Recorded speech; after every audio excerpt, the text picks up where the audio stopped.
बिस्मिल्लाहिर्रहमानिर्रहीम। आज हम पीरियड 3 डिस्कस करेंगे पीरियोडिक टेबल का। इसमें जो चीजें आज हम पढ़ेंगे उसमें इनकी इलेक्ट्रॉनिक स्ट्रक्चर हम पढ़ेंगे, इलेक्ट्रॉनिक कॉन्फ़िगरेशन, ठीक है, कि इसमें इन एलिमेंट्स में इलेक्ट्रॉन जो है वो किस तरतीब से मौजूद हैं। इसकी हम साइज के बारे में पढ़ेंगे, ठीक है, कि हर एक जो एलिमेंट है इसका साइज क्या होगा, उसका ट्रेंड क्या होगा, ठीक है, लेफ्ट टू राइट यानी सोडियम से हम आर्गन की तरफ जब जाएंगे तो साइज पे क्या असर पड़ेगा। इसी तरह इस लेक्चर में हम इन एलिमेंट्स की आयनाइजेशन एनर्जी के ऊपर बात करेंगे, इनकी इलेक्ट्रॉन एफिनिटी हम डिस्कस करेंगे, इनकी डेंसिटी डिस्कस करेंगे, राइट, और इनकी इलेक्ट्रोनेगेटिविटी, इनका जो मेल्टिंग पॉइंट, बॉइलिंग पॉइंट है वो हम डिस्कस करेंगे, सही है, और इनकी जो इलेक्ट्रिकल कंडक्टिविटी है उनके ऊपर हम बात करेंगे, सही है। तो सबसे पहले हम इनका जो इलेक्ट्रॉनिक स्ट्रक्चर है उसके ऊपर बात करते हैं, इलेक्ट्रॉनिक कॉन्फ़िगरेशन। जो हमारे पास ये थर्ड पीरियड के जो एलिमेंट्स हैं, तो हर एक एलिमेंट इसमें एक डिफरेंट ग्रुप के साथ बिलोंग करता है। एक ग्रुप की जब हम इलेक्ट्रॉनिक कॉन्फ़िगरेशन पढ़ते हैं तो वो तो काफी इजी होती है, क्योंकि सबकी जो वैलेंस शेल इलेक्ट्रॉनिक कॉन्फ़िगरेशन है वो सेम होती है, जबकि यहां पर हमारे पास जो है एक एक इलेक्ट्रॉन का इजाफा होता जाएगा, एक एक प्रोटॉन का इजाफा होता जाएगा, यानी एटॉमिक नंबर जो है वो कांस्टेंटली इंक्रीज होगा। अगर हम इनका देख लें तो सोडियम जो है इसका एटॉमिक नंबर क्या है, 11 है, ठीक है। इसी तरह मैग्नीशियम और आर्गन का 18 एटॉमिक नंबर है। तो इनकी जो इलेक्ट्रॉनिक कॉन्फ़िगरेशन होगी वो हम दो तरीकों से इसको रिप्रेजेंट कर सकते हैं, सही है। एक तो लेंथी जो है वो ये है कि हम फुल लिखें अकॉर्डिंग टू द रूल्स, जो अब प्रिंसिपल हमने पढ़ा है, जो हंट्स रूल हमने पढ़ा है, पॉइस एक्सक्लूजन प्रिंसिपल पढ़ा है, तो उसके मुताबिक जो हमारे पास इलेक्ट्रॉनिक कॉन्फ़िगरेशन आएगी वो बेसिकली 1s2 2s2 2p6 और 3s1, ठीक है। यानी इसका जो आखिरी शेल है वो थर्ड शेल है और लास्ट इलेक्ट्रॉन जो है वो थर्ड शेल के s ऑर्बिटल में जा रहा है, ठीक है। जो नेक्स्ट हमारे पास मैग्नीशियम है, तो मैग्नीशियम बेसिकली इसी s ब्लॉक का हिस्सा है, तो इसमें एक इलेक्ट्रॉन का इजाफा होगा, तो 3s1 की जगह पे हमारे पास 3s2 आएगा, सही है। ये तो लेंथी फॉर्म है, अगर हम 1s2 2s2 2p6 3s2 से स्टार्ट करें, ठीक है, तो ये हमारे पास आएगा। अब अगर इसको हम देखें तो ये 1s2 2s2 2p6 ये बेसिकली हमारे पास नोबल गैसेस में नियान का इलेक्ट्रॉनिक कॉन्फ़िगरेशन है। नियान का एटॉमिक नंबर नोट 10 होता है, तो 1s2 2s2 2p6 ये नियान का इलेक्ट्रॉनिक कॉन्फ़िगरेशन है। तो इसकी जगह पे यानी 1s2 2s2 2p6 की जगह पे अगर मैं सिर्फ ये लिखूं कि नियान एंड 3s1, सही है, तो इसका मतलब ये हो गया कि नियान कोर है, जो इनर शेल्स हैं वो बिल्कुल नियान की तरह है, और आउटर मोस्ट शेल जो है उसका हम सिर्फ लिख लें कि आउटर मोस्ट शेल में हमारे पास 3s1 है। तो ये स्क्वायर ब्रैकेट के अंदर जो नियान हम लिखते हैं इसका सिंपल मतलब ये होगा कि इसका ये इलेक्ट्रॉनिक कोर ये हमको रिप्रेजेंट कर रहा है, ये सिर्फ जो है इस इलेक्ट्रॉनिक कॉन्फ़िगरेशन को रिप्रेजेंट कर रहा है। तो यहाँ पे 10 इलेक्ट्रॉन आएंगे, एक इलेक्ट्रॉन जो है वो 3s1 में होगा, ठीक हो गया।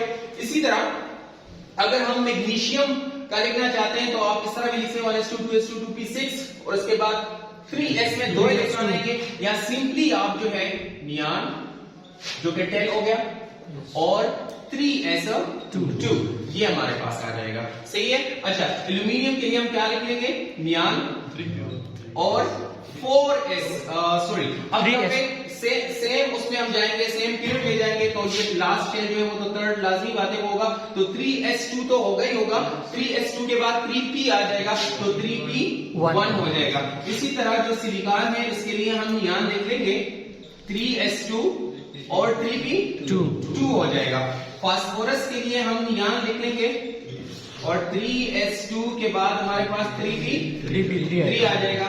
इसी तरह सल्फर के लिए हम नियान कोर लिख लेंगे, 10 इलेक्ट्रॉन ये हो गए, तो 3s2 12 हो गए और 3p4, ठीक है, तो ये 16 इलेक्ट्रॉन टोटल हो गए। क्लोरीन का अगर हम लिखते हैं तो this will be neon raise to 3p5, और अगर हम आर्गन का लिखते हैं तो that will be नियान 3s2 3p6 3p6, ठीक है। तो इसका मतलब ये हो गया कि अगर हम इसके बाद फोर्थ पीरियड में जा रहे हैं, मसलन पोटेशियम का अगर आप लिखना चाहते हैं, तो पोटेशियम की इलेक्ट्रॉनिक कॉन्फ़िगरेशन जो है वो 19 इसका क्या है, एटॉमिक नंबर है। तो ये आप सिंपली जो है आर्गन से स्टार्ट कर सकते हैं और 4s1 इसका आएगा, ठीक है। तो जो लास्ट आपका पीरियड होता है, तो उसका आखिरी जो भी नोबल गैस होगा वो नेक्स्ट पीरियड का स्टार्टिंग ऑफ इनर शेल के तौर पे आप उसको ले सकते हैं जब आप इलेक्ट्रॉनिक कॉन्फ़िगरेशन लिखते हैं। So this is one of the most simplest way to represent the electronic configuration of the elements in the periodic table. सही है।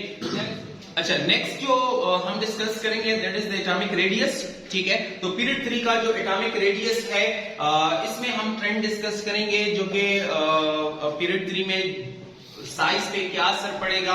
सही है। लेफ्ट साइड पे साइज क्या होगा, राइट साइड पे साइज क्या होगा, साइज अगर कम हो रहा है क्यों हो रहा है, अगर साइज में इंक्रीज आ रहा है, रेडियस इंक्रीज हो रहा है तो क्यों इस तरह हो रहा है। सही है। तो इस चीजों को हम डिस्कस करेंगे। सबसे पहले आपने थोड़ा सा अपना प्रीवियस नॉलेज जो है हम उसको थोड़ा सा रिवाइज करते हैं कि एटॉमिक रेडियस जो है, या तो हम इसको in terms of covalent radius लेते हैं, ठीक है, या इसको हम मेटालिक रेडियस लेते हैं, राइट, या इसको हम वंडरवाल रेडियस लेते हैं। क्योंकि रेडियस जो है ये मोस्टली बॉन्डिंग पे डिपेंडेंट होती है। किसी भी एटम की जब हम रेडियस मालूम करते हैं तो हम देखते हैं कि इसके नाइबरिंग में इस एटम के साथ कौन सा एटम जुड़ा हुआ है और किस फोर्स पे जुड़ा हुआ है।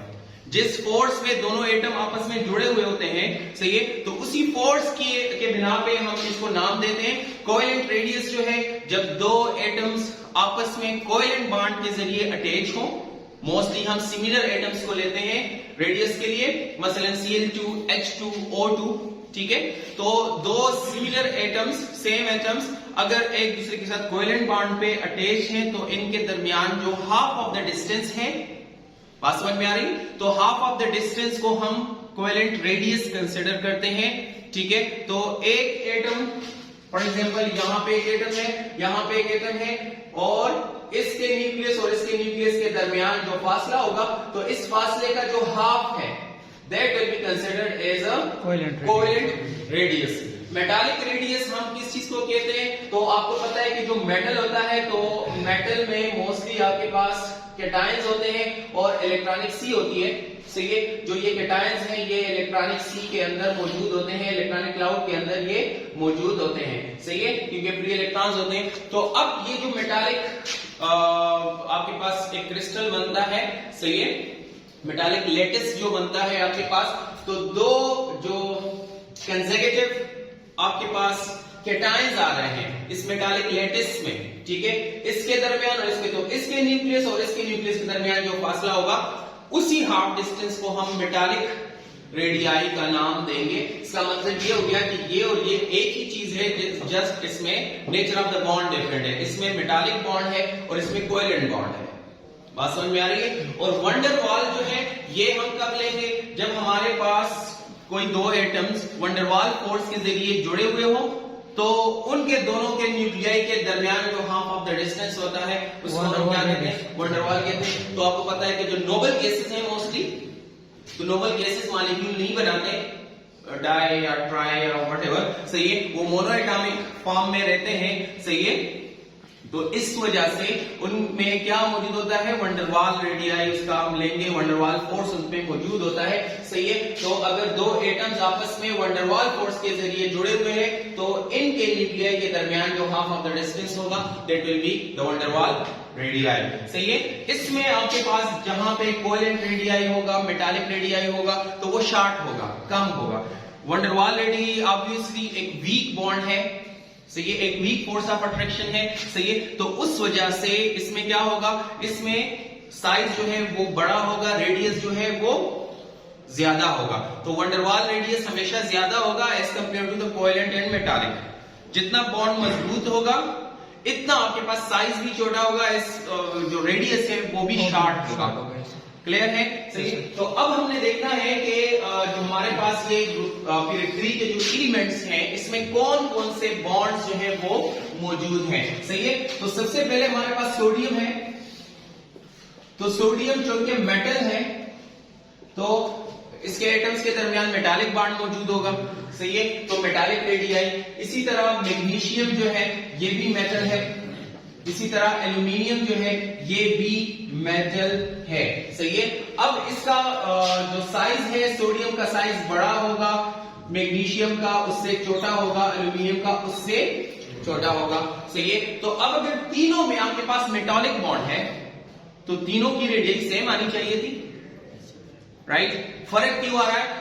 फर्क जो है वो इसलिए आ रहा है क्योंकि सोडियम जो है वो क्या है, वो एक इलेक्ट्रॉन जो है वो लॉस करता है, यूनिपॉजिटिव कैटायन बनाता है। सही है। तो इसका जो मेटालिक क्लस्टर होगा, जो मेटालिक लैटिस ये बनाएगा वो इतना मजबूत नहीं होगा, एटम्स एक दूसरे से थोड़े से दूर होंगे, दैट्स व्हाई इसका साइज बड़ा होगा। या यू कैन से कि यहाँ पे आपके पास जो न्यूक्लियर अट्रैक्शन होगी वो कम होगी, न्यूक्लियर चार्ज जो है वो कम होगा और मैग्नीशियम और एल्यूमिनियम की तरफ जाते हुए न्यूक्लियर चार्ज में इंक्रीज आएगा। इसकी वजह से साइज जो है वो छोटा होता जाएगा। मैग्नीशियम में ये पर एटम 2 इलेक्ट्रॉन लॉस करता है तो डाई पॉजिटिव आपके पास आ जाता है, तो +2 जो है वो ज्यादा अट्रैक्शन करेगा और एल्यूमिनियम जो है वो +3 आ जाता है, फिर 3 इलेक्ट्रॉन लॉस करता है पर एटम। तो एक एटम 3 इलेक्ट्रॉन लॉस करता है तो ऑब्वियसली न्यूक्लियर अट्रैक्शन में मजीद इजाफा आएगा। सही है। +3 चार्ज है, न्यूक्लियस ट्राई पॉजिटिव है। सही है। तो इस वजह से आपके पास इसका साइज क्या होगा, कम होगा। मजीद अगर हम आगे जाएं तो सिलिकॉन है, फास्फोरस है, ठीक है, इसी तरह सल्फर है और फिर जो है क्लोरीन है और उसके बाद जो है आर्गन है। तो ये सारे जो है यहां से यहां तक ये नॉन मेटल्स हैं। क्या है? Non metals. लेकिन इसमें अगर हम देखें तो सिलिकॉन से लेकर क्लोरीन तक ये पॉलीएटॉमिक या मोनो या डाई या ट्राई व्हाटएवर, इसमें कोवेलेंट बॉन्ड बनता है। क्या बनता है? Covalent bond. सिलिकॉन जो है इसका नेटवर्क स्ट्रक्चर होता है, नेटवर्क कोवेलेंट स्ट्रक्चर होता है। फास्फोरस जो है मोस्टली फास्फोरस आपके पास P4 अवेलेबल होता है, यानी 4 फास्फोरस के एटम्स के आपस में कोवेलेंट बॉन्ड होता है। सल्फर जो है ये S8 फॉर्म में होता है, यानी एक सल्फर का मॉलिक्यूल जो है इसमें 8 सल्फर एटम्स होते हैं। क्लोरीन जो है ये Cl2 होता है, इसमें 2 क्लोरीन आपस में जुड़े हुए होते हैं और इन सब में कोवेलेंट बॉन्ड्स होते हैं। सिलिकॉन का आपस में कोवेलेंट बॉन्ड, फास्फोरस का आपस में कोवेलेंट बॉन्ड, सल्फर के एटम्स का आपस में कोवेलेंट बॉन्ड, क्लोरीन का आपस में कोवेलेंट बॉन्ड। ठीक है। और जो चार्ज इंटेंसिटी है, जो चार्ज डेंसिटी है, न्यूक्लियर चार्ज जो है वो इंक्रीज हो रही है फ्रॉम सिलिकॉन टुवर्ड्स क्लोरीन, क्योंकि यहाँ पे 14 आपके पास जो है वो इलेक्ट्रॉन और प्रोटॉन मौजूद हैं, यहाँ पे 15 हो जाते हैं, यहाँ पे 16 हो जाते हैं, यहाँ पे 17 हो जाते हैं। तो न्यूक्लियर चार्ज जितना इंक्रीज होगा साइज श्रिंक होता जाएगा और nature of the bond same है सब में, nature of the bond same है। ठीक है। और इनका जो न्यूक्लियर चार्ज है वो इंक्रीज हो रहा है, तो ऑब्वियसली इसका साइज जो है डाउन द ग्रुप क्या होगा, मजीद कम होगा, तो साइज जो है नीचे आते हुए कम होता जाएगा। अब आर्गन का जो मास साइज है ये फिर बड़ा है। हमने देख लिया कि जो एटॉमिक रेडियस है from left to right period में हम जा रहे हैं, साइज श्रिंक हो रहा है, साइज कम हो रहा है। सही है। सोडियम का बड़ा साइज है, मैग्नीशियम उससे छोटा है, एल्यूमिनियम उससे छोटा है, क्लोरीन पीरियड में सबसे छोटा मॉलिक्यूल है, इसका एटॉमिक रेडियस सबसे कम है, एटॉमिक साइज इसका कम आ रहा है, राइट। और आर्गन जो है ये बड़ा है, इसका साइज ज्यादा है। ठीक है। तो इसकी रीजन क्या है? इसकी रीजन ये है कि जो आर्गन है इसमें वंडरवाल फोर्सेस मौजूद होते हैं, और ये स्टार्ट में हमने पढ़ा कि जहां पे आपके पास वंडरवाल फोर्स मौजूद होंगे तो वो क्या होगा, उसका साइज ज्यादा होगा, क्योंकि वंडरवाल फोर्स है वो वीक फोर्स है, वो एटम को ज्यादा करीब नहीं लेके आता, जिसकी वजह से एटम का साइज जो है वो क्या होगा, वो ज्यादा होगा। राइट। सो नेक्स्ट जो हम डिस्कस करेंगे वो आयनाइजेशन एनर्जी है। ठीक है, कि पीरियड 3 में आयनाइजेशन एनर्जी का क्या ट्रेंड होगा, किस तरह चेंज आएगा लेफ्ट टू राइट जब हम सोडियम से आर्गन की तरफ जाएंगे। तो इसमें आपके पास जो आयनाइजेशन एनर्जी की वैल्यू है उस पे क्या फर्क पड़ेगा? तो सबसे पहले यू नो कि आयनाइजेशन एनर्जी जो है, this is the energy required for a gaseous isolated atom to remove an electron from that atom, right? एक गैसियस आइसोलेटेड एटम से आउटर मोस्ट वैलेंस इलेक्ट्रॉन निकालने के लिए जितनी एनर्जी रिक्वायर्ड होती है, तो that energy is basically called as ionization energy, ठीक है? फर्स्ट आयनाइजेशन एनर्जी हमेशा कम होती है, सेकंड आयनाइजेशन एनर्जी ज्यादा होती है, थर्ड आयनाइजेशन उससे ज्यादा होती है। और वजह यह है कि एक इलेक्ट्रॉन जब आप निकाल रहे हैं, पहला तो एटम न्यूट्रल होता है, इलेक्ट्रॉन प्रोटॉन सेम तादाद में मौजूद होते हैं, तो इलेक्ट्रॉन निकाल देते हैं, एनर्जी प्रोवाइड कर लेते हैं, ठीक है? अब जब एक इलेक्ट्रॉन निकल जाता है तो यूनिपॉजिटिव कैटायन आपके पास बन जाता है, ठीक हो गया? तो यूनिपॉजिटिव कैटायन का मतलब है कि एटम पे अब आयन जो बन चुका है, प्लस चार्ज आ चुका है, तो प्रोटॉन की तादाद तो वही है, लेकिन इलेक्ट्रॉन एक कम हो गया, तो न्यूक्लियर अट्रैक्शन इंक्रीज होगी, जिसकी वजह से दूसरा इलेक्ट्रॉन निकालना मुश्किल हो जाएगा। अब जब आप दूसरा निकाल दें तो प्रोटॉन तो वही है, इलेक्ट्रॉन दो कम हो गए, तो न्यूक्लियर अट्रैक्शन मजीद ज्यादा हो जाती है, तो तीसरा इलेक्ट्रॉन निकालना उससे भी ज्यादा मुश्किल हो जाता है, सही है? अब पीरियड में हम देखेंगे कि किस तरह आयनाइजेशन एनर्जी पे फर्क पड़ेगा। तो अगर आप वैल्यूज को यहां से देखें, ये किलो जूल पर मोल में वैल्यूज गिवन है, सोडियम 495 पे, मैग्नीशियम 737 और आर्गन 1520 है।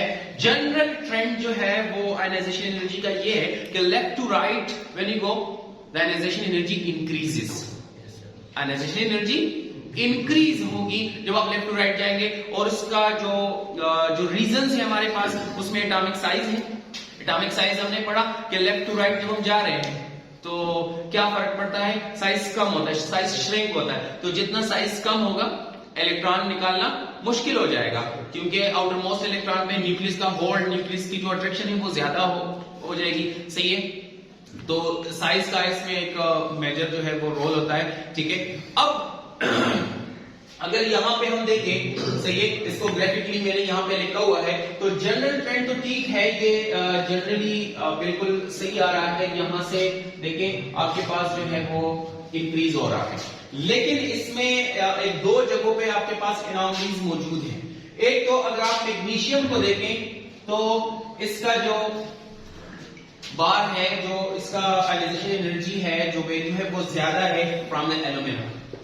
एल्यूमिनियम से इसकी आयनाइजेशन एनर्जी क्या है, ज्यादा है, ठीक है? हालांकि इससे कम होनी चाहिए थी, क्योंकि हम जनरल ट्रेंड जो पढ़ रहे हैं कि लेफ्ट टू राइट इंक्रीज होगी, तो मैग्नीशियम लेफ्ट पे है, एल्यूमिनियम राइट पे है, तो एल्यूमिनियम की आयनाइजेशन एनर्जी ज्यादा होनी चाहिए थी, मैग्नीशियम की कम होनी चाहिए थी।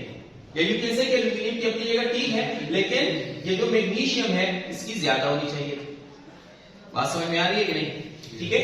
तो इसी तरह दूसरी जो एनॉमली हमारे पास यहाँ पे मौजूद है, वो अगर आप देखें तो फास्फोरस की जो एनर्जी है वो सल्फर से ज्यादा है, हालांकि ये लेफ्ट पे आ रहा है एज कंपेयर टू सल्फर, तो इसकी आयनाइजेशन एनर्जी कम होनी चाहिए। तो ये जो हमारे पास मैग्नीशियम है, इसकी आयनाइजेशन एनर्जी ज्यादा है फ्रॉम एल्यूमिनियम, इसकी रीजन क्या है? और दूसरा जो फास्फोरस है, इसकी आयनाइजेशन एनर्जी ज्यादा है फ्रॉम द सल्फर, इसकी रीजन क्या है? तो दो चीजों पे हम इनको डिस्कस करेंगे। पहला तो सबसे पहले हम मैग्नीशियम और एल्यूमिनियम को लेंगे। तो अगर हम मैग्नीशियम और एल्यूमिनियम का स्ट्रक्चर देखें तो मैग्नीशियम में 12 आपके पास प्रोटॉन होते हैं, ठीक है, और 12 इलेक्ट्रॉन्स हैं, 2 पहले शेल में और 8 दूसरे में। सिमिलर केस एल्यूमिनियम का भी है, 2 और 8 यानी नियान कोर दोनों का है। आउटर मोस्ट को अगर हम देखें यानी वैलेंस को अगर हम देखें तो मैग्नीशियम का क्या होगा? मैग्नीशियम का है 3s2 और जो एल्यूमिनियम का वैलेंस शेल है वो क्या है? 3s2 3p1। अब S और P इनमें P की एनर्जी क्या है? S के बनिस्बत कम है या ज्यादा है? ज्यादा है, ठीक है। तो ये इसका मतलब है कि P जो है वो न्यूक्लियस से दूर होगा, थोड़ा सा दूर होगा कि नहीं होगा? S करीब होगा। एक चीज, यहां पे 2 इलेक्ट्रॉन है जो कि न्यूक्लियस के करीब है। मैं इसको एक ही शेल में लेट से यहाँ पे मैग्नीशियम को कंसीडर करता हूं, तो ये यहां से इलेक्ट्रॉन को अट्रैक्ट कर रहा है, जबकि एल्यूमिनियम के केस में इलेक्ट्रॉन अब आखिरी जो है वो इससे थोड़ा सा बाहर होगा, थोड़ा सा फासला ज्यादा होगा, क्योंकि S जो है उसकी एनर्जी डाउन है, वो करीब होगा, P की थोड़ी सी ज्यादा है, वो थोड़ा सा दूर होगा। तो यहां से एल्यूमिनियम के केस में थोड़ा से दूर से फासला ज्यादा होगा। तो वो ऑलरेडी हम डिस्कस कर चुके कि एटॉमिक रेडियस, फासला न्यूक्लियस का और वैलेंस इलेक्ट्रॉन का जितना इंक्रीज होगा, उतना न्यूक्लियस का जो पावर है इस इलेक्ट्रॉन पे वो कम होगा, अट्रैक्शन जो है वो कम होगी, इस इलेक्ट्रॉन को निकालना आसान हो जाएगा। ठीक है, एक बात हो गई। दूसरी ये कि रूल्स ऑफ इलेक्ट्रॉनिक कॉन्फ़िगरेशन में एक चीज हमने पढ़ी थी, अगर आपको याद हो, कि हमारे पास दो तरह के बल्कि ओवरऑल तीन तरह के ऑर्बिटल्स हैं। एक तो है हाफ फिल्ड ऑर्बिटल्स, दूसरे हैं पार्शियली फिल्ड, और तीसरे हैं कंप्लीटली फिल्ड। ठीक है, तो हाफ फिल्ड और जो कंप्लीटली फिल्ड है ये ज्यादा स्टेबल होते हैं, जो कि पार्शियली फिल्ड है ये अनस्टेबल होता है as compare to the half filled and completely filled orbitals. Half filled और पार्शियल फिल्ड में क्या फर्क है? हाफ फिल्ड का मतलब यह है कि अगर किसी ऑर्बिटल में 6 इलेक्ट्रॉन आ सकते हैं, टोटल फॉर एग्जांपल P है, तो P में अगर 3 इलेक्ट्रॉन्स हैं तो ये हाफ फिल्ड कहलाएगा। लेकिन अगर P में 1 इलेक्ट्रॉन है या 2 है या 4 है या 5 है तो ये पार्शियली फिल्ड होगा। यानी न तो हाफ है डिवाइड बाय 2 जो होता है वो हाफ कहलाता है, और न कंप्लीटली फिल्ड है। कंप्लीटली फिल्ड में पूरे इलेक्ट्रॉन्स हैं, हाफ फिल्ड में आधे इलेक्ट्रॉन है, तो ये पार्शियली फिल्ड में आधे से कम या ज्यादा। ठीक है, न तो कंप्लीट होगा न हाफ होगा पार्शियली फिल्ड केस में। तो हाफ फिल्ड और कंप्लीटली फिल्ड स्टेबल होता है, और स्टेबल ऑर्बिटल से इलेक्ट्रॉन निकालना मुश्किल होता है, ज्यादा एनर्जी उसके लिए रिक्वायर्ड होती है। तो यहां पे क्योंकि s ऑर्बिटल में इलेक्ट्रॉन है, दोनों s में ही है, और s जो है उसमें मैक्सिमम 2 ही आ सकते हैं, कंप्लीटली फिल्ड ऑर्बिटल है which is a stable one, तो इससे इलेक्ट्रॉन निकालना मुश्किल होगा as compare to the phosphorus जिसमें एक है और वो पार्शियली फिल्ड है। बात समझ में आ रही है? बिल्कुल एग्जैक्ट यही चीज हम फास्फोरस और सल्फर में इसी चीज के ऊपर हम इसको एक्सप्लेन करेंगे। फास्फोरस की अगर आप इलेक्ट्रॉनिक कॉन्फ़िगरेशन देखें तो आउटर मोस्ट फास्फोरस का क्या है 3s2 3p3, और जो सल्फर का है ये 3s2 3p4 है। तो जो फास्फोरस है वो हाफ फिल्ड है इसका, जो p ऑर्बिटल है वो क्या है, वो हाफ फिल्ड है, तो half filled is more stable. और जो सल्फर का है वो p4 जो कि पार्शियली फिल्ड है, पार्शियली फिल्ड अनस्टेबल होता है as compare to the half filled. तो इस वजह से हाफ फिल्ड वाले ऑर्बिटल से इलेक्ट्रॉन निकालना मुश्किल होगा, उसके लिए ज्यादा एनर्जी रिक्वायर्ड होगी। तो यही वजह है कि फास्फोरस की आयनाइजेशन एनर्जी ज्यादा है और सल्फर की जो आयनाइजेशन एनर्जी है वो क्या है, कम है। ठीक हो गया। सो आज के लिए इतना ही काफी है। इंशाल्लाह मजीद जो चीजें हैं वो नेक्स्ट टॉपिक में हम उनको डिस्कस करेंगे। ठीक है, थैंक यू।